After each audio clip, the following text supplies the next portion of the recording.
Hola, ¿qué tal? Mi nombre es José Carlos Becerra Cruz, soy médico cirujano y residente de medicina interna.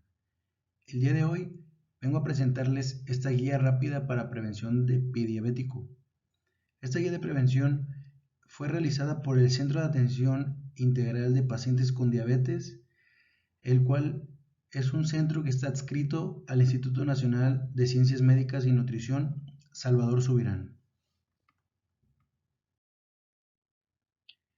La presente guía fue revisada por expertos en el tema, a quienes agradecemos por sumarse a este esfuerzo para la reducción de amputaciones por pie diabético en México, y aprovechamos para hacer una mención especial a la Sociedad Mexicana de Nutrición y Endocrinología, así como a la Asociación Mexicana de Diabetes, las cuales participaron en la revisión de este manual. El contenido de este manual se basa en los siguientes 9 puntos: examen físico del pie, estrategia del riesgo, medidas de autocuidado, calzado adecuado, hiperkeratosis, tratamiento antibiótico, tratamiento de úlceras, referencia al cirujano vascular y registro de indicadores. El examen físico del pie es una evaluación que se debe de realizar en cada consulta y debe ser una revisión básica de pie en cada consulta misma, que deberá incluir: 1. Pulsopedio; 2. Humedad interdigital; 3. Hiperkeratosis plantar; y evaluar el calzado que utiliza el paciente. Dependiendo de esto vamos a poder evaluar si está presente o disminuido el pulso, si está presente o ausente la humedad, presente o ausente la hiperkeratosis, y por último, si el calzado que el paciente utiliza es adecuado o inadecuado. La evaluación integral anual, según el Grupo Internacional de Trabajo para Pie Diabético, recomienda que esta evaluación se realice una vez al año y que incluya una valoración dermatológica, valoración vascular, valoración neurológica y una valoración musculoesquelética. En la valoración dermatológica vamos a evaluar humedad o fisuras interdigitales, hiperkeratosis plantar, la presencia de úlceras, si el paciente tiene tiña plantar, micosis ungueal, cerosis cutánea, es decir, resequedad, por decirlo así, insuficiencia venosa, así como edema. En la valoración musculoesquelética vamos a observar si el paciente tiene el pie cabo, arco plantar caído, hallux valgus, dedos en garra, genu o talo varo, genu o talo valgo, espolón calcáneo o puntos de apoyo alterados. En la valoración neurológica vamos a poder realizarla mediante la sensibilidad de monofilamento de 10 gramos. Vamos a poderlo interpretar con más de 5 puntos presentes, ausentes o alterados. La sensibilidad del diapasón de 128 Hz, interpretado igual o mayor a 8 segundos, presente o alterado. Valoración vascular, donde vamos a evaluar el pulso pedio que esté presente o el pulso tibial que esté presente. Y también se va a realizar la medición del índice tobillo y brazo. Cada una de estas evaluaciones se puede realizar de una manera sencilla, sin embargo hay que tener el conocimiento de cómo se realiza para que se haga una evaluación de manera adecuada. La prueba de sensibilidad de monofilamento, tenemos que tener este artefacto que es un monofilamento, el cual va a tener una tensión de 10 gramos sobre la superficie del pie. Entonces vamos a tener estos 9 puntos de apoyo que van a ser evaluados, y de acuerdo a la sensibilidad del paciente podremos concluir si el paciente tiene la sensibilidad alterada o preservada. Vamos a poder realizar la prueba del diapasón para poder medir la sensibilidad en la extremidad inferior, y también vamos a poder palpar los pulsos pedial y tibial los cuales también podrán ser evaluados mediante un Doppler.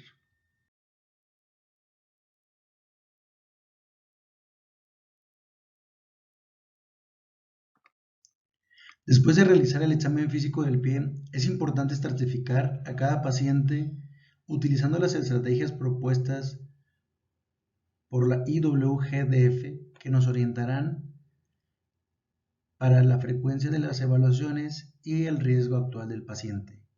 Vamos a partir en clase, características, nivel de riesgo y frecuencia de evaluación. La clase 0 es aquella extremidad sin enfermedad arterial periférica, sin pérdida de sensibilidad protectora, en la cual el nivel de riesgo es muy bajo y la frecuencia de evaluación es anual. En la clase 1, la enfermedad arterial periférica o pérdida de la sensibilidad protectora se va a hacer presente, con un nivel de riesgo bajo y la evaluación deberá ser cada 6 meses. La clase 2 va a ser una extremidad con enfermedad arterial periférica más pérdida de la sensibilidad protectora, pérdida de la sensibilidad protectora más deformidad del pie o enfermedad arterial periférica más deformidad del pie con un nivel de riesgo moderado y con una frecuencia de evaluación de 3 meses. Y la clase 3 va a ser en aquel paciente que va a tener enfermedad arterial periférica o pérdida de la sensibilidad protectora y uno o más de los siguientes: historia de úlcera en el pie, amputación de extremidades inferiores, mínima o mayor, o enfermedad renal en etapa terminal, ya que estos pacientes tienen mayor probabilidad de padecer un riesgo de pie diabético. Entonces el nivel de riesgo va a ser alto y la evaluación debe ser de 1 a cada 3 meses. Las medidas de autocuidado. Estas medidas de autocuidado van a ser medidas que tenemos que compartir con nuestros pacientes. Vamos a revisar diariamente los pies, lavar los pies todos los días con jabón neutro de preferencia líquido en barrita, pero no utilizar jabones, por ejemplo jabón sote, que mucha gente lo utiliza porque dice que es bueno, pero tenemos que tomar en cuenta que es un jabón el cual sus propiedades son muy fuertes en cuestión de que pues es utilizado no para utilizarlo en las personas, sino en el lavado de nuestros ropa y algunos enseres domésticos, etcétera. Sin embargo, el utilizarlos en nuestra piel directamente va a poder hasta cierto punto dañarlos. Debemos secar bien los pies, principalmente entre los dedos, que es el área donde puede existir mayor humedad, maceración y se pueden generar lesiones, se puede crear o aparecer la onicomicosis. Aplicar de preferencia talco entre los dedos si hay sudoración o humedad y aplicar crema para mantener nuestro pie hidratado, evitando colocar entre los dedos para evitar la maceración. El objetivo es que el paciente con diabetes sea capaz de prevenir, reconocer y actuar frente a situaciones de riesgo en el cuidado de sus pies, integrar a su vida cotidiana acciones preventivas y sencillas de realizar. También se deben utilizar calcetines de algodón sin resortes ni costuras, comprar calzado adecuado, corte de uñas en línea recta y limar las orillas de forma redondeada, que es una de las recomendaciones que hace esta guía. Revisar el interior de los zapatos antes de ponérselo para de esta forma poder darse cuenta si existe algún tipo de objeto que pudiese a la larga ocasionar un trauma, una molestia o una herida. Y evitar caminar descalzo debido a que los pacientes con diabetes pueden tener alteraciones en la sensibilidad y clavarse una tachuela, un clavo y muchas veces no darse cuenta. Es importante como profesionales de la salud generar material didáctico que represente un instrumento que va a facilitar el proceso educativo entre el paciente y los profesionales de la salud.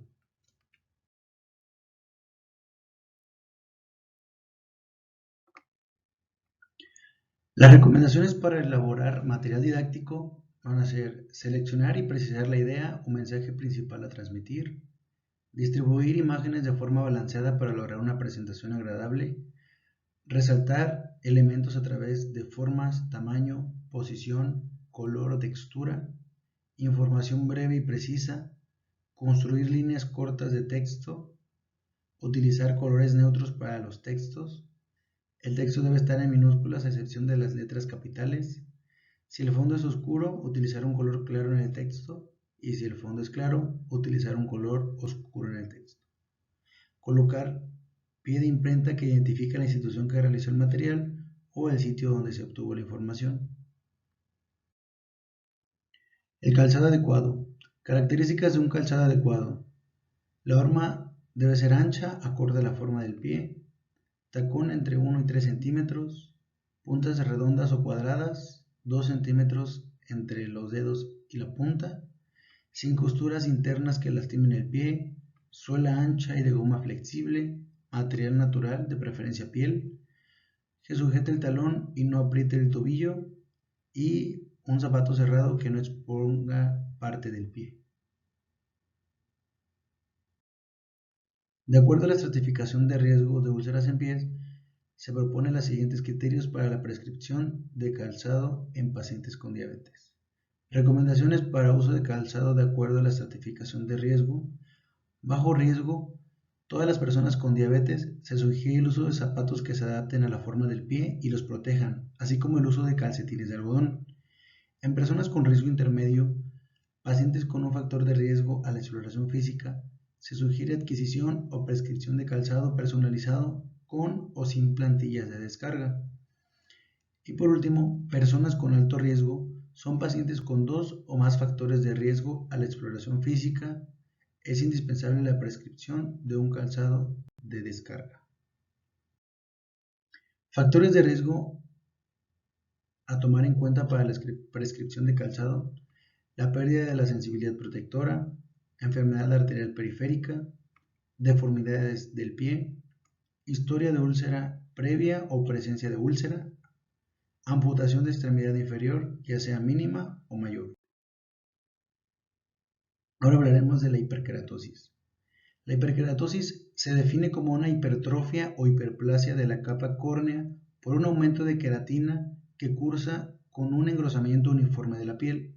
Es resultado de una alteración biomecánica que implica una zona que recibe más presión de la fisiológicamente adecuada. Causas a identificar: presión del calzado, prominencias óseas anormales, deformidad de los pies y algunos aspectos y características de la piel propia de los pacientes con diabetes o pacientes que viven con diabetes, que es un término que se está utilizando actualmente.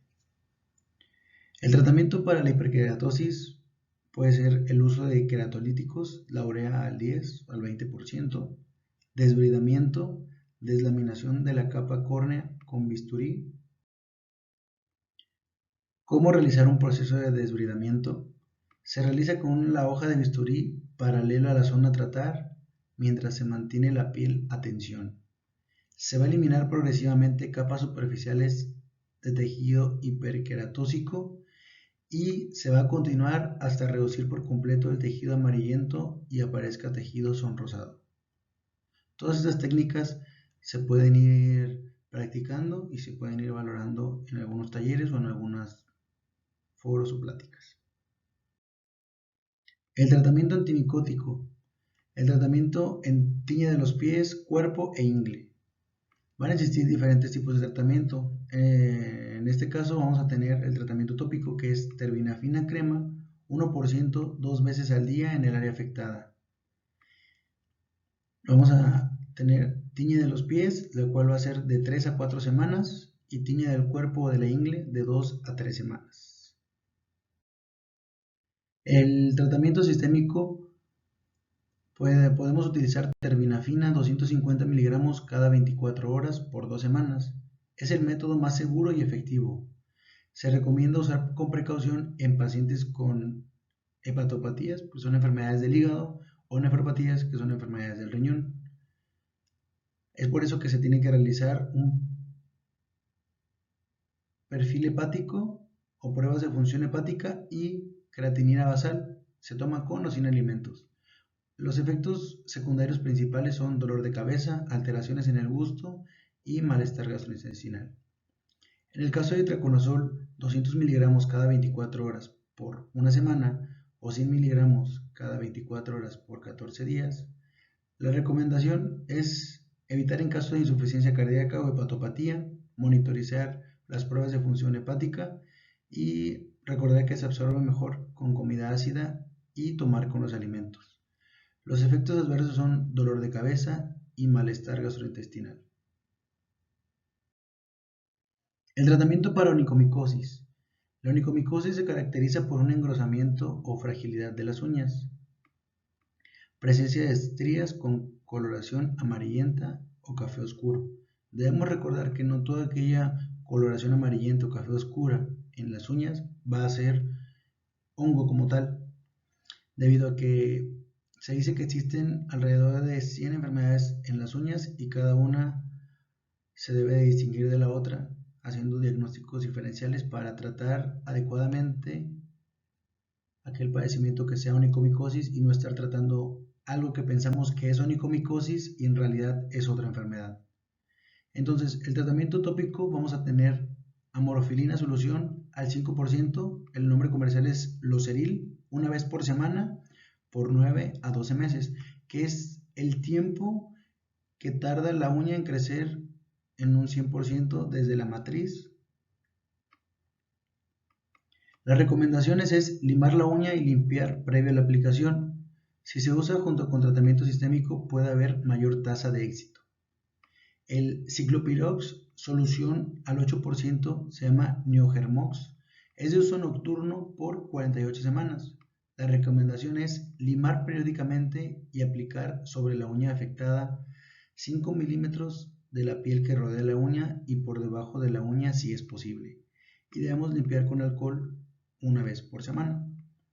También podemos utilizar como adyuvante la urea al 40%, Dermoplast crema, usar por las mañanas.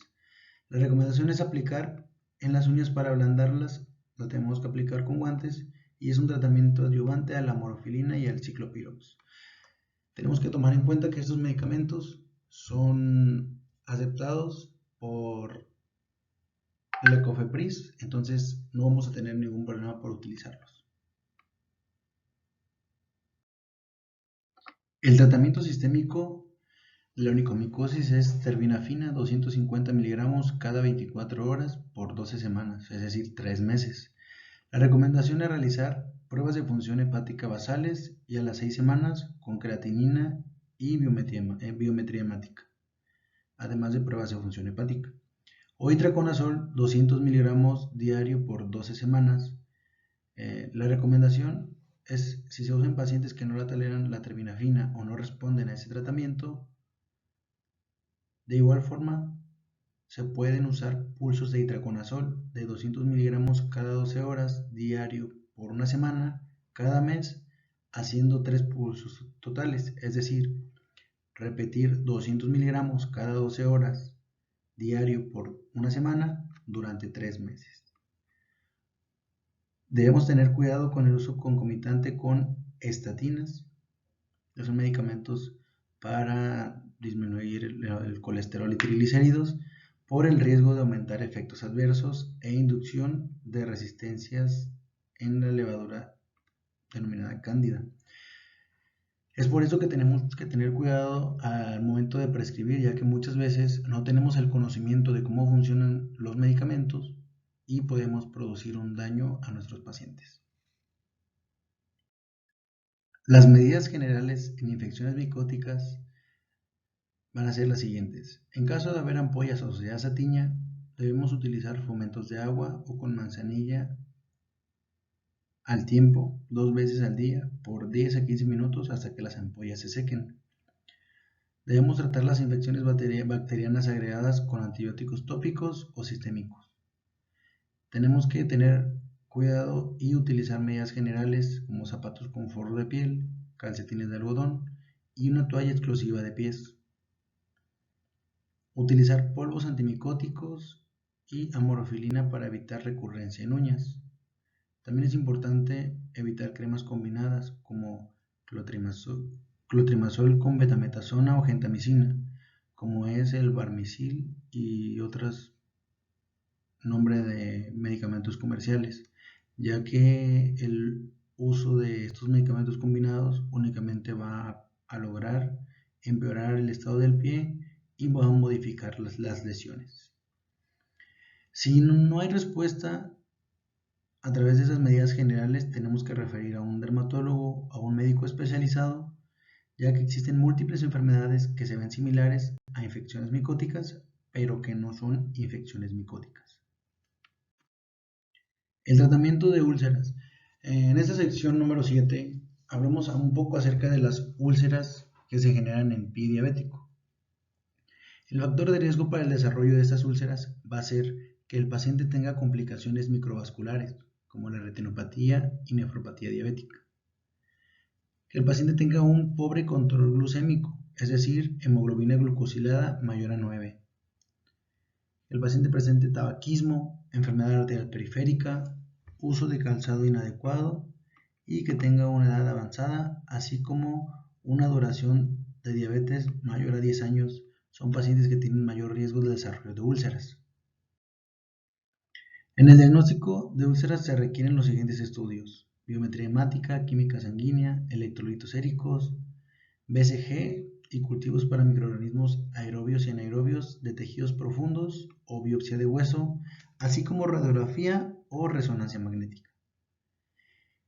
El tratamiento oportuno de úlceras va a consistir en limpieza de la herida, disminución de la presión y desbridación del callo o tejido necrótico. En general, el diagnóstico y tratamiento oportuno de las úlceras se va a realizar con un equipo multidisciplinario, ya que el manejo de las infecciones del pie diabético requiere una vigilancia estricta de la herida, una buena nutrición, antibióticos, control glucémico y un adecuado balance hidroelectrolítico. Recomendaciones adicionales. En una infección leve, el tratamiento oral junto con un importante cuidado de la herida va a permitir la resolución de la infección, usualmente en 1 a 2 semanas. En una infección moderada, se deberá realizar desbridación, antibióticos parenterales, es decir, vía intravenosa, en ausencia de osteomielitis, y la terapia antibiótica más el cuidado de la herida hasta que se resuelva la infección, que es de 2 a 4 semanas.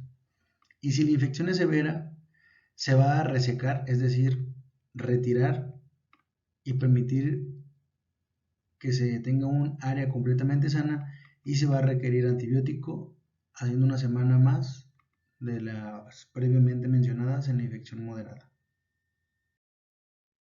La administración de fármacos antimicrobianos va a depender de la severidad de la infección, factores adicionales, es decir, complicaciones de la diabetes o exposición reciente a antibióticos. El patógeno usual va a ser, dependiendo del cultivo y el agente microbiológico que frecuentemente se va a encontrar en ese tipo de heridas, y vamos a tener también el potencial tratamiento, por ejemplo, amoxicilina con clavulanato, cefalexina o levofloxacino con doxiciclina. Y por este lado tenemos las complicaciones que pueden tener el paciente si está expuesto o no a antibióticos, y el tipo de microorganismo que va a infectar dichas heridas y los medicamentos utilizados para el tratamiento de estas infecciones. ¿Cuándo tenemos que referir al cirujano vascular? Vamos a definir primero la enfermedad arterial periférica, que es la aterosclerosis de los vasos no cardíacos. Aterosclerosis son placas de grasa en las arterias. Esta es una arteria con una leve cantidad de placa de grasa. Esta es una placa moderada de grasa y esa es una obstrucción total de una arteria. Entonces, debemos recordar que esta afección o esta enfermedad es de 1 a 3 veces más frecuente en personas con diabetes y se va a manifestar frecuentemente en extremidades inferiores. Y va a ser un factor importante que contribuye a la formación, desarrollo y evolución de úlceras. por lo que es importante que en la evaluación de pies se busque de forma intencionada la presencia de enfermedad arterial periférica. ¿Cómo tenemos que interrogar al paciente? Debemos de preguntar si existe algún dolor a la deambulación. Si dice, sí, si tengo un dolor, debemos de preguntar qué tan lejos puede caminar antes de que ocurra el dolor y si el dolor hace que el paciente deje de caminar. Si es así, ¿cuánto tiempo puede reanudar caminando? Si ese dolor se repite después de una distancia similar o si ha disminuido la capacidad para caminar con el tiempo o ha alterado el estilo de vida de alguna forma. También vamos a preguntar si ha notado que las heridas o úlceras no cicatrizan en los dedos de los pies y si nos responde que sí, vamos a preguntar cuánto tiempo han estado presentes estas heridas o úlceras y si las heridas han ocurrido en el pasado y cuáles han sido las medidas que se han utilizado para promover la curación de estas heridas. También vamos a preguntar si experimenta algún dolor en la extremidad que lo despierta cuando está dormido y si él nos responde que sí se ha despertado, tenemos que preguntar dónde se localiza el dolor y si se alivia el dolor cada vez que el paciente cuelga sus pies sobre el costado de la cama o si el dolor hace que el paciente duerma sentado en una silla.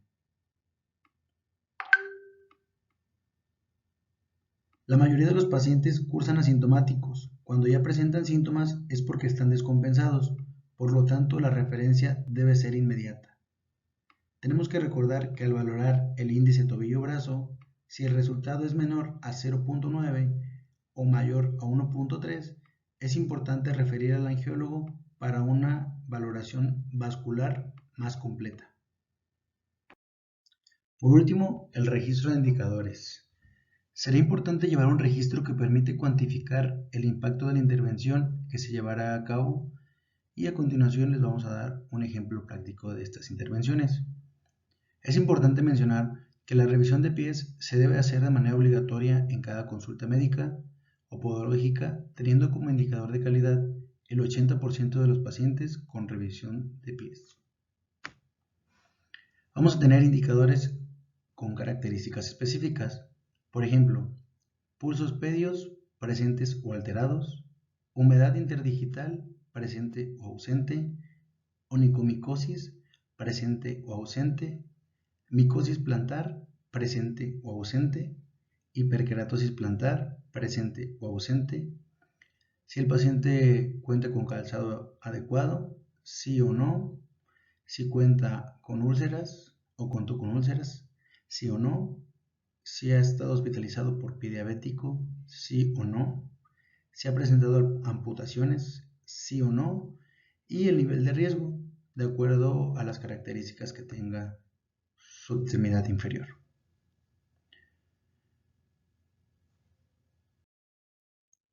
Por último, tenemos las referencias bibliográficas. Estas referencias bibliográficas pueden ser buscadas para ampliar más la información de esta plática. Si desean obtener este documento en PDF, con gusto se los puedo proporcionar. Únicamente manden un mensajito. Voy a dejar en la descripción mi número y correo en caso de que quieran contactarme para algún archivo o alguna plática acerca de esos temas.